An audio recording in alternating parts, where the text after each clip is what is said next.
নমস্কার। ছাদ বাগান বৃক্ষসাথী ইউটিউব চ্যানেলে আমি আজ যেটি দেখাচ্ছি সেটি একটি চন্দন জবা গাছ, যার প্রতিটি ডালে দেখুন কুঁড়ির সান্নিধ্য। গাছকে ভালোবাসা দিলে গাছ আপনাকে কিছু না কিছুভাবে ফেরাবেই। তারই গল্প আমার এই গাছটির পিছনে। এই গাছে এত সুন্দর ফুল যে দেখছেন কিছুই হতো না, কারণ এর মাদার গাছ আমার বাড়িতে 10 থেকে 15 বছর আগে ছিল। সেইখানের একটি ডাল থেকে আমি একটি চারা করেছিলাম নিজেই। সেটি পড়েছিল একটি পরিত্যক্ত জায়গায় অযত্নে। শীতকালের আগে আমি ওয়েল ড্রেনেজ সয়েল মিক্স বানালাম, দিয়ে এই গাছটিকে আমার ছাদে নিয়ে এলাম।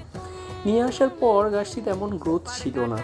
হিউমিক অ্যাসিড দিয়েছিলাম, প্রতিনিয়ত রুটিন ওয়াইজ খাবার, আর হালকাভাবে পরিচর্যা করেছিলাম। সেই হালকা পরিচর্যার ফল আজ দেখুন।